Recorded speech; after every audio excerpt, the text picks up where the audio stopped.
Yo he tenido la suerte de poder participar profesionalmente en proyectos de desarrollo de juegos. Actualmente trabajo como game artist en una compañía que tiene una plataforma educativa, se llama Genius Plaza. Y yo le voy a hablar un poquito de mi experiencia. Eh, la presentación la quiero dividir en dos partes. La primera parte es como un intento de conjugar los dos aspectos del arte técnico, la parte creativa y artística y la parte de lógica matemática, porque son dos cosas que existe como un prejuicio de que son, que se antagonizan y por lo general las personas que incurren o tienen aptitudes para un área de esa, por lo general le corren al otro, lo evitan, cuando en realidad yo creo que todo el mundo tiene como el potencial y la capacidad para desarrollar ambas cosas y idealmente lo hace porque tienen muchas cosas en común, al final es resolución de problemas, que eso es lo que es el diseño en general. En la primera parte vamos a hacer un ejercicio que quiero que ustedes se involucren y me ayuden.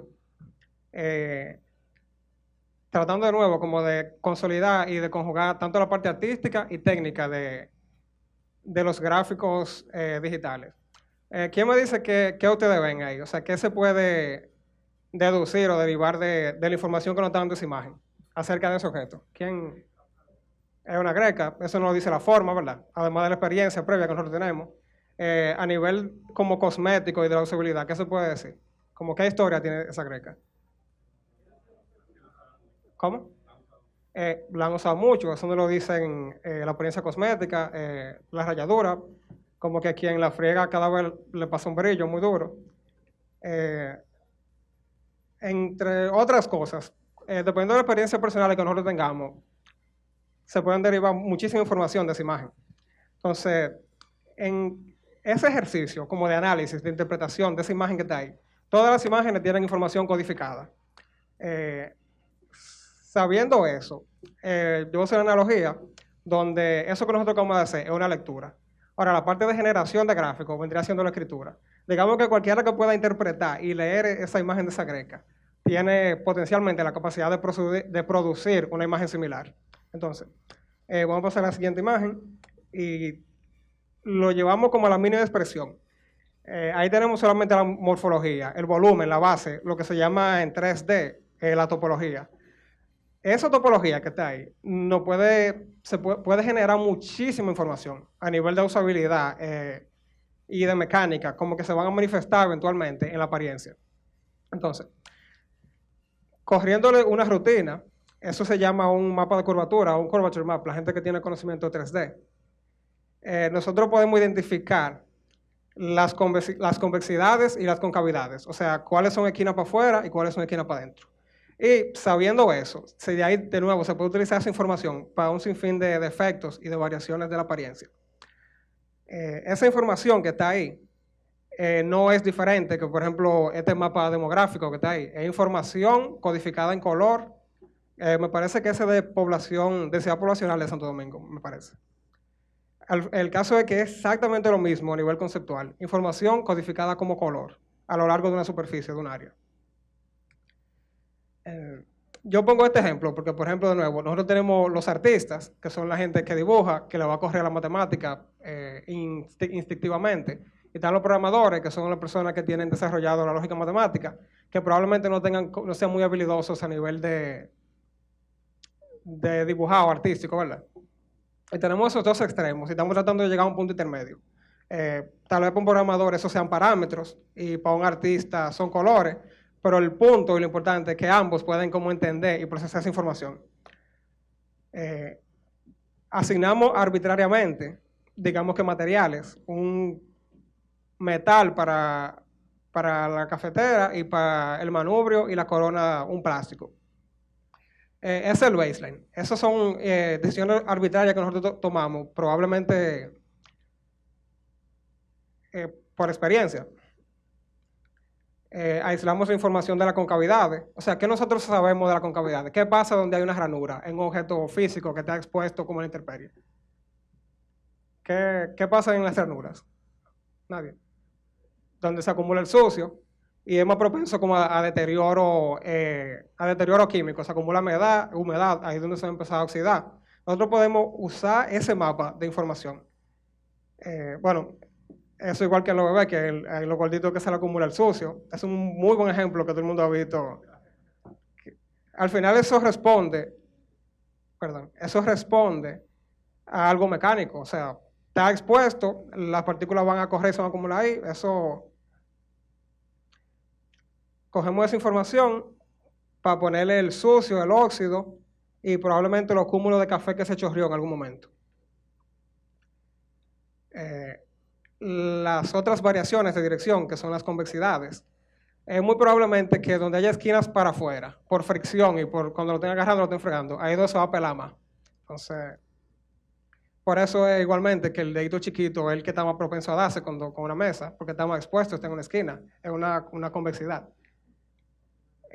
Usamos esa información para controlar el desgaste del material, donde está menos lustroso el aluminio ese.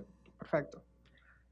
Y para variaciones que no son tan fáciles de predecir y que tienden a la homogeneidad, pero hay como micro variaciones que pasa casi en todos los materiales. En este caso es la corrosión.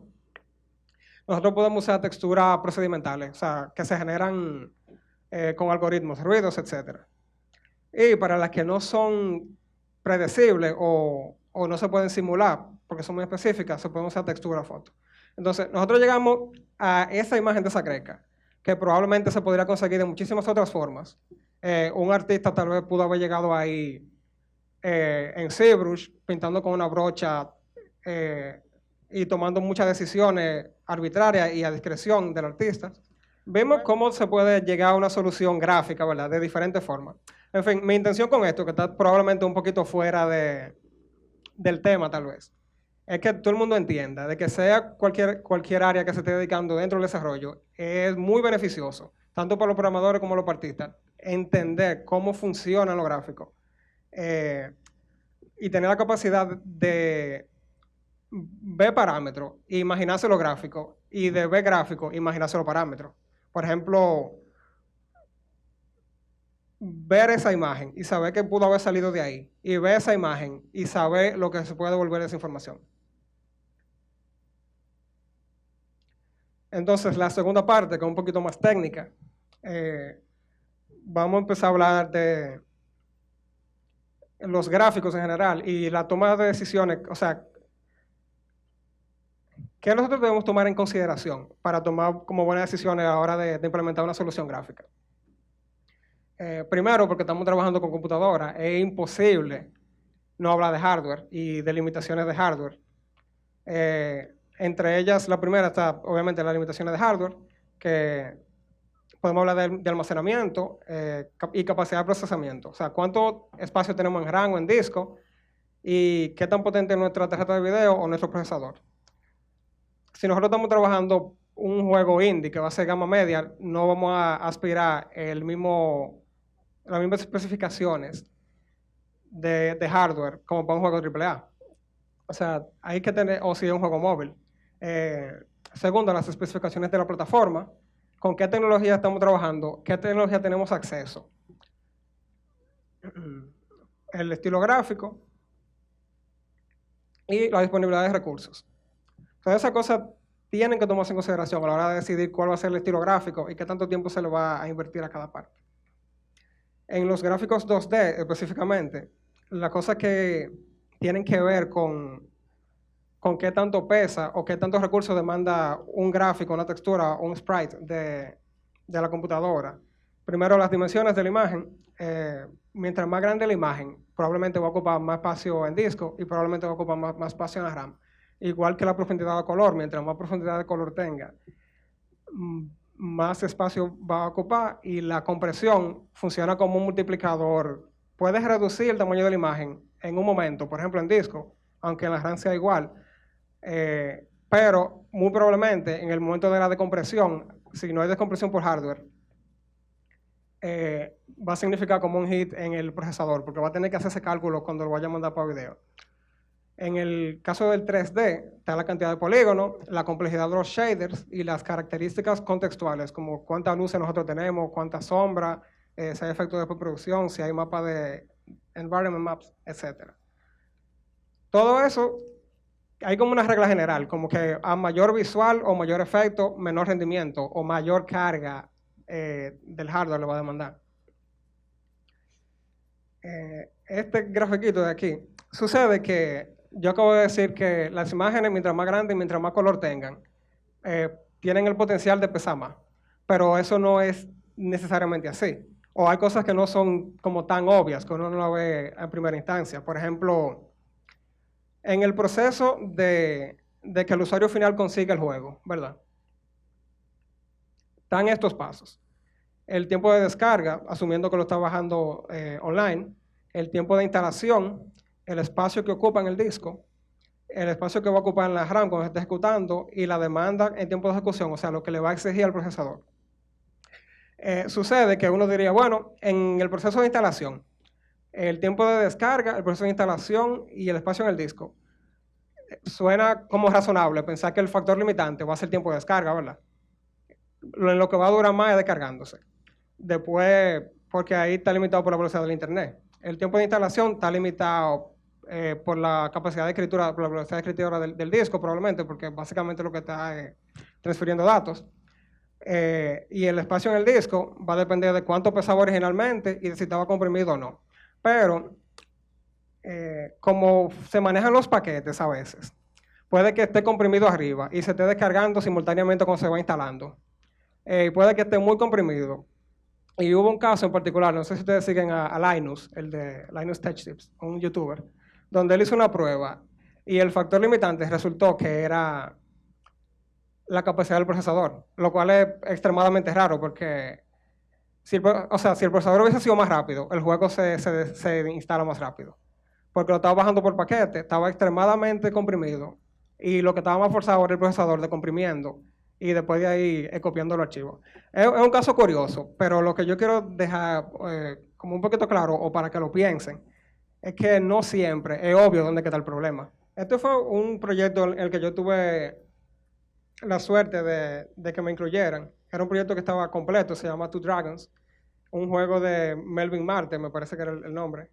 Y el juego estaba completo. Ellos querían hacerle un revamp a lo gráfico, actualizarlo. Y una de las cosas que ellos tenían anteriormente es como un space shooter. Vamos a seguir en las siguientes slides que cargaron, que son lo de la animación por cutout. Tal vez ustedes están más familiarizados en el área de los juegos con la animación cuadro por cuadro y sprites y tiling, pero hay otra variante que es un poquito más moderna, tiene sus pros y sus contras, como todas las implementaciones, que se llama animación por recorte o por cutout. Esta es más común en medios de producción. Por ejemplo, en animación, cuando se tiene que hacer una serie de televisión y se tienen que producir episodios relativamente rápidos, semanal, qué sé yo. Y consiste en descomponer el objeto en las partes de las articulaciones, por ejemplo, del codo hasta la muñeca, de la parte de la mano, y reconstruirla en lo que se llama un rigging, que es un término que se utiliza comúnmente también en 3D. La ventaja que eso tiene, comparado con el cuadro por cuadro, es que como lo que se está modificando es variación de propiedad, transform por lo generalmente, para los que están familiarizados con el término en Unity, las transiciones son sinuosas porque hay interpolación, pasa de un punto A a un punto B y la computadora genera tantos puntos intermedios como frames haya en ese lapso de tiempo y se va a ver extremadamente sinuoso siempre. Otra ventaja que tiene, aquí no cargan todas las imágenes, eran como 5 o 6 variantes, bueno, él lo está haciendo, con la misma animación y el mismo rigging, solamente cambiando la carpeta donde se alimentan las imágenes. Se pueden tener esas variaciones y se recicla la animación. Aquí se ve un ejemplo de colores con las partes que están separadas. Y aquí se ve el bounding box o el wireframe de esas imágenes. Si ustedes se fijan, esa letra ABCDE es una combinación entre cutout y frame. La parte de las pestañas, porque esa plataforma que estamos usando en ese momento, que se llamaba Cocos 2D, no soportaba, o por lo menos en nuestro conocimiento, no soportaba máscaras. Tuvimos que hacer las pestañas cuadro por cuadro. La misma implementación en otro ejemplo. Por ejemplo, la misma animación, las imágenes de las tres bolitas del principio cambian y la del huevo al final. Pero tener una variación de eso es tan simple como cambiar la carpeta donde están limitadas las imágenes. Eso tiene una escalabilidad grandísima, y más comparado con cuadro por cuadro, que tú tienes el work cycle de un personaje, y si tienes que hacer otro personaje, en el mejor de los casos, lo puedes calcar, pero tienes que dibujarlo de nuevo completo. No es tan escalable. A nivel de tiempo, eso se traduce en eficiencia.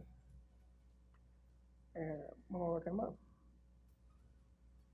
Este fue otro proyecto que yo trabajé con Marcos Marmolejo y Denise. Se llama de Alchemist Master. A unos cuantos hace es uno de mis proyectos favoritos. Yo quedé como que muy conforme con el resultado final. De ese proyecto podríamos hablar de la parte del UX UI, que también es extremadamente importante. Cuando se está trabajando principalmente para móvil o para web, hay que considerar todos los formatos de salida a nivel de pantalla, que son muchísimos. Los estándares son 16:9 y 4:3, pero ahora mismo los celulares cada vez están poniendo más widescreen. Me parece que el iPhone X, incluyendo el notch, es una aspect ratio de 1:2, que es una varita casi. Básicamente se tiene que considerar cualquier aspect ratio entre 1:2 y 1:1 para tener el alcance más grande. Y esto no sé si se ve ahí, pero en esa imagen se ve como un layout y las consideraciones de cuál es el safe area, lo que no se puede perder. O sea, todo el texto tiene que estar dentro de lo que se llama safe area. Toda la información crítica tiene que estar adentro. Y las áreas como desahogo, donde no tiene que haber información importante ni nada demasiado llamativo, que solamente es relleno en la esquinita y en los lados, cuando se tiene una resolución más grande de la cual se pensó. Otro ejemplo de una animación con un paneo que es responsive también, o que se acopla a tamaños diferentes de pantalla. Y por último, que este sería como el plato fuerte tal vez de la presentación, un caso muy particular de una experiencia propia de un proyecto que nosotros trabajamos que estaba extremadamente mal optimizado. Y la ganancia, por lo menos a nivel de file size o de tamaño de archivo que nosotros tuvimos al final, fue grandísima. Ese pescadito que está ahí, ese señor lo hicieron en Flash. Los que tienen experiencia con Flash saben que decir Flash y optimización en la misma oración no es posible. Ese señor venía de Flash. Cuando lo llevaron a Unity, lo que hicieron fue que aportaron cuadro por cuadro una animación que obviamente cutout en Flash. O sea, eso es, las aletas son un objeto aparte, movie clip, que tenían interpolación. Probablemente los ojos tenían un shape twin, los que han trabajado con Flash están familiarizados con el término, pero lo llevaron para Unity como cuadro por cuadro. Y el resultado de eso fue 20 imágenes en PNG 24, o sea, con transparencia de 256 niveles, que venían pesando en conjunto 1.45 megas. Estaban en 512 por 256, me parece. Sí, exacto. 256 megas por ese pecadito. Y habían 8 o 9 variaciones del pecadito que tuvieron imágenes diferentes. Lo primero que mi aproximación para eso fue primero descomponerlo y reanimarlo, volverlo a que sea curado por adentro de Unity, con timeline y animaciones de transform, y hacer un sprite atlas o un sprite sheet, que es componer toda esa parte suelta en una sola imagen. Esa imagen, como PNG 24, que era el formato original, venía pesando 65 kilobytes. ¿Entre cuánto era? Bueno, entre 1.45 megas y 65 kilobytes, eso es menos de una décima parte, mucho menos. O sea que ya hay una ganancia razonable. Pero de repente son pocos colores. De nada nosotros podemos guardar eso como GIF e indexarlo a 156 colores, porque no son tantos, son flats. Y aunque eso no elimine la transparencia de PNG24, que de muchos niveles, si la imagen es suficientemente grande y se le hace un downsampling, como que se escala en Unity, él mismo le va a generar un anti-alias. No sé si están familiarizados con el término. Sí. El anti-alias es una técnica como para difuminar bordes. En 3D se usa principalmente. Los píxeles son escalones y básicamente lo difumina tomando como algunos criterios de proximidad dependiendo de qué tipo de anti-alias es, la complejidad. Pero básicamente es para evitar los jagged edges o las esquinitas, como los escalones que son inherentes de los píxeles. Entonces, se veía bien, pesaba entre 25 y 65, poco más de una tercera parte. Y por último, intuitivamente uno tiende, porque eso es lo que nos enseña a tener las imágenes juntas, y más cuando hay color indexado, porque él va a almacenar todo lo morado, o va a almacenar junto, todo del mismo color, si hay una paleta indexada. Pero resulta que el área que nosotros nos ahorramos en espacio vacío, por tenerla separada, cada una de esas eran imágenes separadas, ¿verdad? Esa área verde que ya no es espacio vacío, se está economizando píxeles muertos. Y segundo, hay algunas de esas imágenes que se podían indexar todavía más. Por ejemplo, esa tiene solamente dos colores, dos moraditos. Eso se podía indexar 4 bits perfectamente y tener exactamente, ahí solamente hay un color perdido. Está la transparencia y dos colores. Igual con los ojos, 2 colores solamente. Al final eso terminó pesando 14 kilobytes. Suena tal vez exagerado, innecesario. Yo medio me fui en una, tratando de ponerlo lo más chiquito posible. Pero aprendí un par de cosas. Y la primera es que, volviendo a toda la fase del proceso, espacio de disco, cuánto pesa el juego, el paquete cuando tú lo descargas, si está comprimido o no está comprimido, cuánto pesa en la RAM y cuánto va a pesar en la RAM de video. Sucede que las tecnologías actuales de tarjeta de video decomprimen las imágenes a bitmap, independientemente de cómo venga. O sea que al final eso iba siendo, independientemente de que fuera una JPG o una PNG, en la RAM de video iba a pesar lo mismo por la cantidad de píxeles porque está decompresa. Lo único que nosotros sí nos economizamos era que pesaba mucho menos el tiempo de descarga. Y como lo estamos manejando con algo que se llama, o queríamos manejarlo con algo que se llama asset bundling, que se iba a descargar paquete aparte del APK o del instalador base, seguía resultando beneficioso porque aunque la RAM fuera a hacer lo mismo, el tiempo de descarga y el archivo en el disco pesaba mucho menos. Al final, vamos a ver, pasamos de 1.45 megas para un set de imágenes, sumándole el controller en Unity, más el animator, más el prefab, pesaba 9 megas en total. Me parece que esos eran los 8 pecaditos en todo, sí, o 9 megas. Entonces, en este caso, la imagen en 14 KB, el controlador pesaba lo mismo 7 KB, el animator pesaba un poquito más, porque por ejemplo, en este caso de aquí arriba, era un solo canal cambiando los sprites, ¿verdad? Como cuadro por cuadro. Esa era la única información de animación.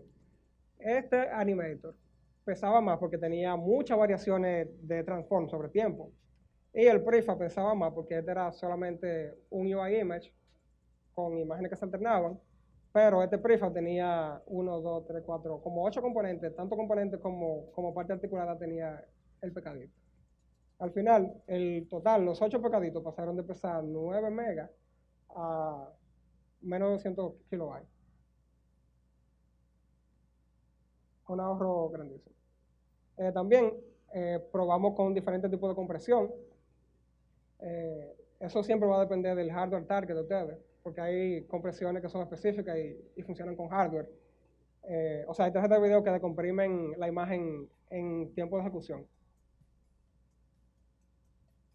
Un caso particular que nosotros tuvimos con eso era que el tiempo de loading en iPads, me parece que era, o en iOS devices, era muchísimo más grande que en Android, lo cual no es necesariamente lo común.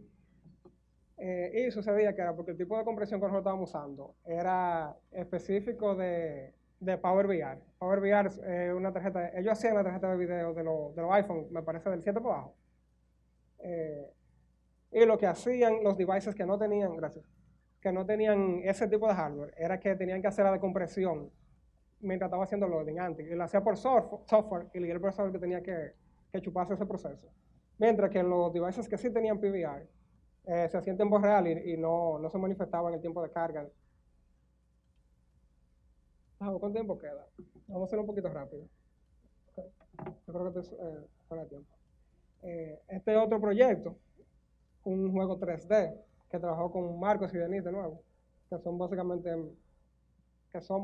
un equipo. Marcos tenía el juego hecho y de nuevo actualizar los gráficos.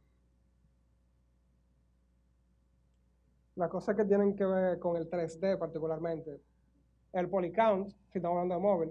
Hoy en día, el polycount o la cantidad de triángulos que tenga un modelo, por lo general, no es el factor limitante. Tú te puedes decir, una tarjeta de video de media a alta gama, muy poco probable que tú tengas que ponerte a dedicar demasiado tiempo en optimización y reducción de polígonos, a menos que sea algo muy complejo, porque ahora mismo se habla de cientos de miles de triángulos que podemos dejar en una tarjeta de una computadora. Los shaders y los efectos de post son las cosas que ahora mismo son como factores más limitantes. En 3D, los objetos están compuestos básicamente por un modelo que se llama el mesh, que es la combinación de triángulos. Siempre son triángulos, aunque ustedes vean cuadrados en alguna parte. Las texturas que se manifiestan a través de los materiales y algo que se llama UV mapping. Y ese es un ejemplo del mismo mesh con material diferente. Los mapas más comunes en el 3D son el diffuse, que habla del color, el specular, que habla de cómo bueno, era el brillo, se puede decir, simplificándolo. O el glossiness, dependiendo de cómo se use. El normal, que es información de volumetría, pero codificada como un mapa. Y el occlusion, que es similar a lo que vimos al principio con la cafetera, perdón. Pero solamente con las concavidades. Ahí de nuevo donde se acumula el sucio, se puede ver. El emission, por último, es algo como la incandescencia o la iluminación, un objeto que emite. Un ejemplo rápido de la estructura, está el mesh, el material que se alimenta de las texturas y contribuye a la apariencia final, cada uno como una capa. Imagínense que eso es Photoshop y se ponen una arriba de otra en multiply por lo general. Y este es el resultado final. Digo, perdón, el specular en particular funciona en screen. Si están familiarizados con los blending modes, que deberían. La animación en 3D es similar al cutout. Se hace un rigging y se maneja con interpolación a través de lo que se llama un esqueleto o joints. En este caso en particular no está hecho con joints, está hecho con otra técnica que se llama blend shapes. Se precisan estados de los meshes, como cuadro por cuadro, y se generan como interpolaciones lineales entre los vértices. Eso tiene su utilidad, pero por lo general es muy limitante, solamente para animaciones súper básicas.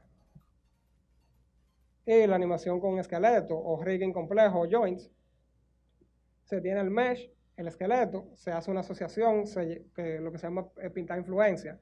Te dice qué tanta influencia tiene un deformador sobre X o Y vértice. Y el resultado final es la animación del esqueleto, se manifiesta en el mesh. Una recomendación a la gente que decida o se inclina como por ser game artist, y es como la parte de la comunicación. Tal vez te ven que yo estoy usando términos muy, muy técnicos y específicos, pero es un mal necesario, porque ustedes están hablando con programadores que tienen una terminología muy técnica y artistas también, que tal vez no es tan técnico, pero para que haya como un entendimiento, y hay muchos términos que son ambiguos entre una parte y otra.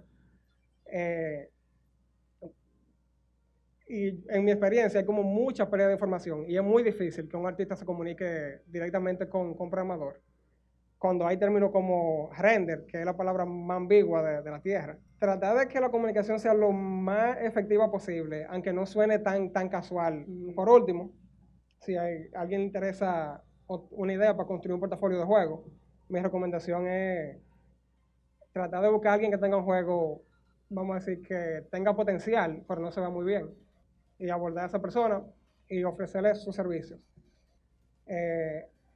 Hacemos co-ops de una franquicia abandonada. Por ejemplo, hay muchísimas franquicias abandonadas que tienen un fanbase grandísimo. Coger un Wario, qué sé yo, o uno de esos juegos que lo han soltado en banda durísimo, y hacerle un revamp, y ustedes van a tener muchísimos seguidores, gente como que le interesa y van a empezar a mover gente. Eso incluye, exacto, como las reinterpretaciones de clásicos. Por ejemplo, coger un Sonic y ponerlo en un estilo visual como el de Gris o algo así. Hay muchas opciones, pero si ustedes parten de algo que de por sí tiene un fanbase, ya tienen media carrera ganada.